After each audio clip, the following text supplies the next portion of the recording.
Okay, so this is the darkest moments in TV history for It away for Bradford. There's only Ellis with him at the moment though, and he's played it straight to Redford. And an offside flag this time against John Thomas. it's about soccer. Saturday, May 11th, 1985.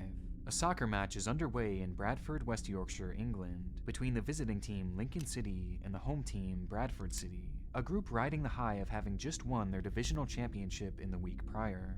This was the season finale for the club, one last match for the team and the fans to cap off what was otherwise a historic run. However, it wasn't just the season that this game would mark the end of. At the time, Bradford City played their matches at a site called Valley Parade Stadium, with the facilities growing a reputation around the league as being incredibly outdated, and to many, downright neglected. The awnings that stretched over the fans were made They're of going to collapse or something. old rotted wood, while underneath the stands were heaps of old trash that would pile up all throughout the season and rarely if ever be cleaned. The whole place was a mess, and the city knew it too, which eventually led to their decision to just rebuild the stadium completely, with plans being set to tear the whole thing down soon after the game would end. But as it turns out, fate wasn't willing to wait quite that long. Uh-oh. Within the stands, a spectator was watching on, enjoying a cigarette, taking one last drag before flicking it out of his hands. I still locked intently on the game, failing to notice that the cigarette Isa butt pa yung situation. had slipped through the floorboards of the bleacher and landed on the ground below. This almost immediately caused a small fire to break out, which was noted by the commentator John Helm. We've actually got a fire in the stand on the far side of the ground. And that looks very nasty indeed. Yeah, that's actually very big. Despite the cigarette only being dropped a minute or so before, the fire was already visible from the stands, as within that old stadium was the perfect makings of a disaster. When that cigarette fell to the ground, it didn't just land on the grass, because the grass was likely not even visible at that point, and was buried under mounds and mounds of garbage that acted as the perfect kindling for the blaze. And that wasn't all. Remember, one of the main sticking points of the rebuild was the fact that the awnings that reached above the fans were made entirely of that old wood, meaning that you had heaps of kindling, tons of wood, and now a spark, with the final that's fatal easy. factor being that it was a windy day. It was the perfect storm, and the results We were have devastating. evacuation. These quite astonishing scenes, and I've just seen the police leading a couple of people out of the ground. They're having to leave the pitch, and obviously they're back in the tunnels. The heat is now becoming tremendous. The black Nice spreading. is rising hundreds of feet in the air. Yeah. It took approximately 3 minutes for that small fire to engulf the entirety of the stands, as the black smoke billowed into the sky and the crowd desperately rushed to the field to get away from the heat. And the whole place is scorching. They've been talking about having a new ground at Valley Parade. They might soon have to have one, because this is the day that Valley Parade Football What are they clapping about? Club, the football ground, is burning down. The footage is highly disturbing, so much so that I can't show the entire thing. But during this time, however, a radio broadcast was on air, with the audio giving us a good idea of just how chaotic the scene was, and the moments when the blaze really erupted. We're on fire here at Valley Parade. The whole end of the stand at one side is actually in flames now. I can see the orange of the flames. The game is actually stopped here at Valley Parade, and people are running around. They're running around beside us. They're running around all around us, and people are saying, "Get onto that pitch." The whole stand is on fire, Tony. It's an absolute, it's spreading quickly. There's going to be problems, Tony. Let's get all those people out of there. Let's get those people. Just take your time. Don't rush. Don't push. Wait for the kiddies. People are coming round us. You can hear the heat. The smoke coming everywhere. Why are they still commenting, by We the are way? going to have to disconnect very shortly, because it really is flaming all the time. We're taking a break. We're getting out of it. In the They're stands getting that out. day were approximately 6,000 people, and based on the footage, many of whom were able to run to safety very quickly, which gave a sense of hope that the ordeal might end in minimal casualties. Though there was another side of things. Those who chose not to run towards the field opted to go the opposite way, as there was an entrance and exit located directly behind the stands where the fire had started. And when the crowd managed to make their way to this exit, they were met with a disturbing revelation. The gates were shut, and those that were open or busted open were also blocked by slow-moving turnstiles, some of which being locked themselves. And as the crowd began pushing more and more to get through these turnstiles, it in turn led to a crush of humanity, with everyone piling on top of one another as the fire slowly consumed them.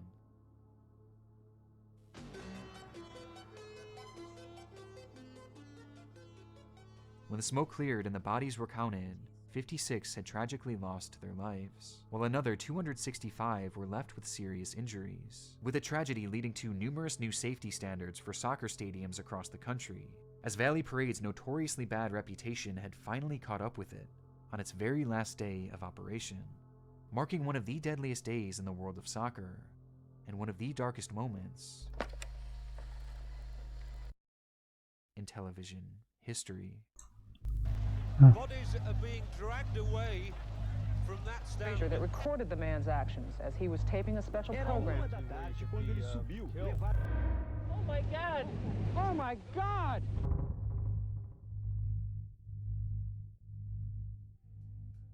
Before we dive into our next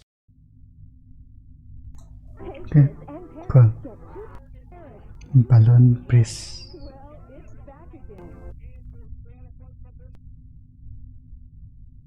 The world of television is no stranger to death-defying stunts. From the very beginning of broadcasting, viewers have been captivated by Man on a wire. the sight of people risking their lives to pull off these seemingly impossible spectacles. But while most of these performances are done by trained professionals, perhaps one of the strangest television stunts ever performed was one done by a man with hardly any training at all, Adelir Antonio de Carli. Born in Pelotas, Brazil, Adelir felt a calling early in his life to dedicate himself to God. This eventually led to him becoming a Catholic priest, where he developed a deep connection with those in his community. To many, Adelir was considered a man of the people, someone who had a passion for religion and a goal to make it accessible to as many people as possible, which is where he developed the idea for his most infamous project. Near his home in Brazil was a popular port city named Paranagua, which saw the import and export of a vast array of goods, making it a central hub for truckers to drive to and from on a regular basis. But Adelir began to realize that for these truckers, the vast majority of their lives were lived on the road, and this rarely, if ever, allowed them to practice their religion. This revelation inspired Adelir to start putting together plans to build a chapel at a trucker's rest stop right in Paranagua, which would allow for drivers to stop and worship while on the road. In theory, this seemed like a great idea, and one that the community could easily rally behind, though there was just one issue: the money.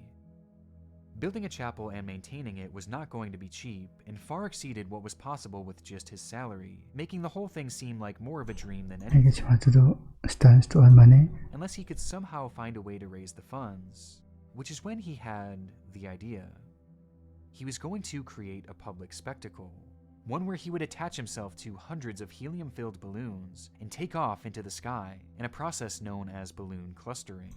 We Believe it try or to do the David Blaine thing. not, this was actually a somewhat well-known stunt at the time, as popularized by a man named John Ninomia, whose footage was shown on numerous television stations a few years prior in 2006. And perhaps having been inspired by this, Adelir viewed the stunt as the perfect opportunity to fund his chapel, with his plan being to break the world record of 19 hours in the air, and in doing so use the publicity to gather donations.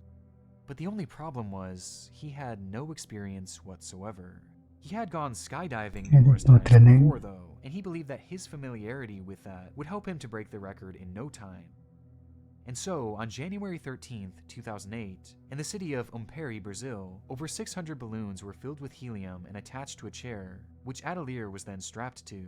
He began to lift off the ground, quickly floating high in the sky, as the news cameras were there to film it all. The flight saw him travel roughly 17 miles and reach an altitude of 17,000 feet, highlighting just how dangerous of a stunt this really was. But despite his lack of experience, after around 4 hours, he would touch down safely in Argentina, marking the end of his first successful flight. It was a promising start and inspired Adelier to continue planning and prepping for his next attempt, which he resoundingly told people would break the world record. In preparation for doing so, he took part in various Yeah, 19 hours is kind of long. jungle survival training exercises, and even took up mountain climbing, as he knew he would be flying over remote regions which left him at risk of being stranded somewhere in the wilderness. To further aid in this, Adelier would also have a satellite phone and a GPS which he would use in tandem to help track his location and call for assistance should things go awry. It seemed that Adelier was ready for anything. But on April 20th, 2008, as a crowd gathered around to see this man attempt this record, the weather began to take a turn for the worst. During his first flight, the skies were sunny and the winds were calm, but on this day it was gloomy and the rain was falling hard off and on, putting the whole stunt in jeopardy. But Adelier remained confident, boasting that thanks to God he would have perfect weather when he was on his flight. Porque eu vou subir acima dela. 10 minutos eu ultrapasso ela. E depois vou voar sempre em tempo bom. And despite some trying to convince him to push things back, he knew that the crowd was there for him, and this was his chance to secure funding for his dream project. Com essa quantidade de balões, o padre deve viajar a cerca de 5.000 metros de altitude. Com ele lá em cima, vão estar ainda um telefone celular por satélite, GPS. Chegando a Dourados, no Mato Grosso do Sul. O tempo estava fechado, mas o padre insistiu em voar. Era 1 da tarde quando ele subiu, levado por 1.000 balões de gás coloridos. Pretendia bater o recorde. And with that, he was off, soaring quickly into the sky, where Last he eventually ride. disappeared into those thick rain clouds. For essentially all of his flight, those clouds made it practically impossible to see the man, which was further exasperated by the fact that this time he had used 1,000 balloons, as opposed to 600, which brought him to an even higher elevation, this time touching almost 20,000 feet. Yes, the balloon would split up and fall. Because he was out of sight, that didn't mean that we couldn't hear from him, as he would soon call down to a local news station to share a somewhat concerning update.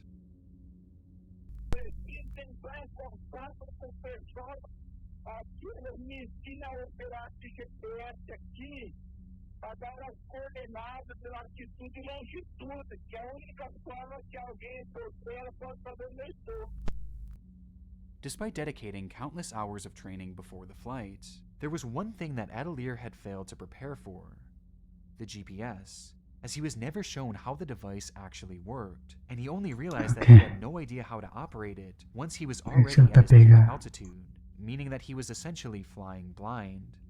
The course he had set out on was set to see him travel 400 miles inland to a city named Dourados, and by his prior calculations, the wind should have still been taking him at the very least in that direction, which for a moment gave him a sense of calm, as he trusted the preparation even if he didn't know his exact coordinates. But after a few hours, as the moon began to rise, so too did the panic within Adelier, as he caught a glimpse of a strange sight on the horizon: the ocean. Somehow, the wind had done a complete 180 and had blown him in the exact opposite direction falling down the middle of the ocean. he had prepared for. Yeah, it's terrifying actually. Before he knew it, he was flying directly over the sea, with no way of stopping himself or even slowing himself down, as he was now flying alone into pitch blackness. Adelier called his team and requested they send rescue, but there was no way to give his exact location, and by this point, he was already nearly 40 miles out to sea. After being just 8 hours into his 20-hour flight, the ground team would lose contact with Adelier after receiving a message from him begging for his rescue, and he would never be heard from again. Up and away. No one tried to rescue. Trying to break a record for most hours flying with helium-filled party balloons vanishes into thin air. The subsequent search for Adelier was broadcast heavily all across the world, with the media dubbing him as the Balloon Priest. And after nearly 9 days of searching, the only sign of the man was his balloons. They were found detached and floating in the ocean, with there being no sign of the priest whatsoever, leaving his fate as a total mystery. At least at the time. Yeah, on July 4th, 2008, a tugboat sailing off the coast of Mackay near an offshore oil rig would spot something floating in the water, and upon closer inspection, it would be identified as a body. Or at least part of one, given all that remained was the subject's lower half. And upon DNA testing, it was confirmed that it did in fact belong to Adelier Antonio de Carli, who likely crashed into the water and drowned, only to be picked away at by various predators of the ocean. thus ending the Balloon Priest's saga in a Oh, hell no. tragic, yet for many, Sad. unsurprising manner.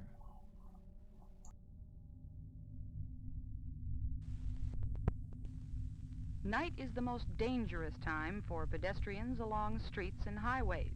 To be on the safe side, walk facing traffic and wear light-colored clothing for quicker recognition by approaching drivers. Oh, so there's some scare. And once you get into a car with somebody, you're at their mercy. If your car should become disabled, the rule of thumb is stay inside. There are signs you can get to put on the back window to summon for help. It was the waning days of 1986. News station NBC7 San Diego records and broadcasts a PSA segment about safety on the roads, and specifically what to do if your car breaks down at night. This may seem like a fairly random topic, but for residents of San Diego, fears were rising over just how safe their highways were, as just a few days prior, a 20-year-old college student named Kara Knott had gone missing, only for her car to be found pulled over onto the shoulder of a tall bridge, where underneath, police would find her body, having been strangled brutally and tossed over the side to the ground below. Jesus. Understandably, residents were concerned, with many assuming that she had ran into car troubles and likely exited her vehicle to get help, only to be kidnapped and killed by a nearby motorist. And due to this, NBC7 thought the segment would be effective in educating those out there, in the hopes of avoiding another situation like Kara's, especially considering at this point, her killer was still somewhere out there. For the video, they even had a highway patrol officer come out to share his tips. Being a female, you could be raped, robbed if you're a male. I can't hear it. All the way to where you could be killed. Once you get in that other person's car, you're at their mercy. As well as a man whose car had broken down when they were filming. Do you realize how dangerous it is? Yes, I realize. In fact, I was putting the gas in, and an 18-wheeler came by and almost blew me away. Overall, the segment appeared relatively harmless, with the main messaging being to contact authorities and wait for their assistance rather than trusting a stranger. But still, this did little to calm the public's nerves, as paranoia rippled through the community, and speculation began to run rampant on who was responsible for Kara's death, which is when disturbing allegations began to emerge. Following this report, 24 separate women would come forward to share their bizarre encounters that they had had on that very same road in which Kara was found. The girls claimed that they were pulled over by a police officer who interrogated them in their cars for upwards of 2 hours. And the questions being asked during this weren't even relevant to the alleged violations they had committed. Instead, they were more personal, sometimes even sexual, as if the man was trying to seduce them. And it got stranger from there, as when looking into that cop's work record, it was discovered that he was on patrol the night in which Kara had gone missing, and he just so happened to be working that very same stretch of highway. And making things even more concerning was the fact that underneath Kara's fingernails were traces of what appeared to be fabric that matched the material used to make police uniforms. And hidden in the officer's trunk was heavy rope, with it eventually being revealed that Kara had rope marks around her neck, implying that that's how she was killed. What does make these accounts so important and so relevant to the topic at hand was the fact that the officer being named by every single one of these women was a man named Craig Allen Pyre. Spotting pedestrians at night is difficult, particularly. And once you get into a car with somebody, you're at their mercy. Because if you do decide to walk, the CHP says you never know who you may meet along the road. Anything can happen. The very same officer that was shown in the local news report. It would eventually be revealed that on December 27, 1986, Craig Allen Pyre pulled over Kara Knott, flirted with her, raped her, strangled her, and then threw her body off a bridge. Only 2 days later appear on this PSA and try and teach the public how to avoid being kidnapped and killed alongside of the highway. All the way to it is unsettling. where you could be killed. Once you get in that other person's car, you're at their mercy. If strangers should offer assistance, tell them to call police or the CHP. Hiding in plain sight. Turn on the emergency flashers and wait for help to come. It's so incredibly haunting to watch this segment back, especially considering what he's saying, knowing that he was quite literally the cause of the crime that inspired the segment to begin with. Just 2 weeks after This the guy. program aired, Officer Craig Pyre would be arrested for the murder of Kara Knott, where he was eventually sentenced 25 years to life in prison. Only 25?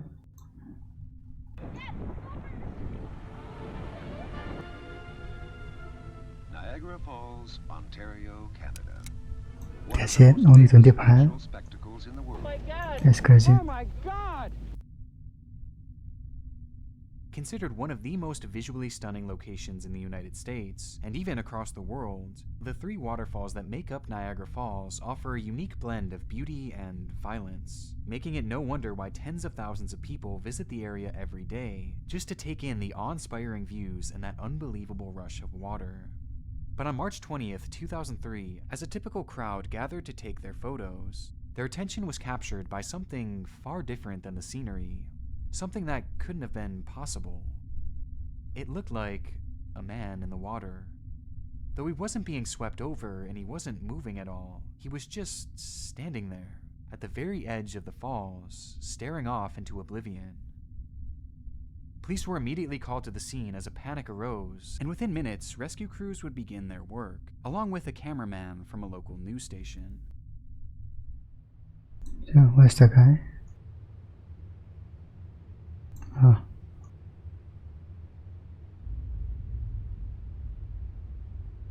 What is he doing? The footage shows what should have been an impossible scenario, as an unnamed 48-year-old man was standing at the edge of the most powerful waterfall on the planet, somehow staying balanced and remaining fully calm, despite being just 1 foot away from dropping over 180 feet to certain death. Unsure of how the man had ended up in the water, or how it was even possible for him to stay upright, rescue workers sprang into action with 2 men, Pop Moriarty and Gary Carella, sliding into the water and attempting to walk towards him. But even for them, the current was just too much, forcing them to almost immediately turn back, while the man yelled to them that he was losing his strength and to not let him go over. To aid in the rescue, a helicopter was sent in to try and airlift the man up, but immediately the force of the rotors began to create strong gusts of wind, leading to this. Oh boy, this is so bad.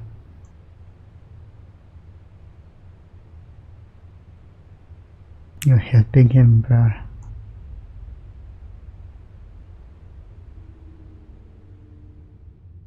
Now the man lay there, feet dangling over the edge of the falls, as the freezing cold water pelted him relentlessly. By this point, that man had already been in the water for over 1 Yeah, why hour, don't he just get me a rope or something? and his grip was slowly slipping. And so, in a last-ditch prayer, a rescue worker inside the helicopter decided to toss a life preserver, knowing that this would likely be their final shot at saving him. And miraculously, the current caught it and brought it directly to him. With every bit of strength he had left, the man would let go of the rock he was clinging to and lunge towards the preserver, grabbing a hold of it as crews on shore began to pull him to safety. Or at least, they thought. Oh, okay. As he was being towed to shore, the man approached what looked to be land, though in actuality this was an ice shelf that extended out over the water, meaning that the black line you see here isn't actually land, but instead a small opening between the sheet of ice and the water itself. And within that small opening, the rapids were raging at tenfold due to the increased pressure of the small size. And so, while the man was being pulled towards rescue workers, he was almost immediately sucked underneath, pinning him in an immovable situation. Moriarty and Carella knew that they had to engage once again, or else the man was certainly going to drown, with their testimony later on showing just how dire the situation had become. Just told us, let me go. He just gave up. He said, save yourselves, let me go, let me go. But the rescue crews had come too far to just give up, and despite the pressure of the water becoming almost too much to bear, Carella slipped a harness around the man and gave the signal for the group to be lifted up.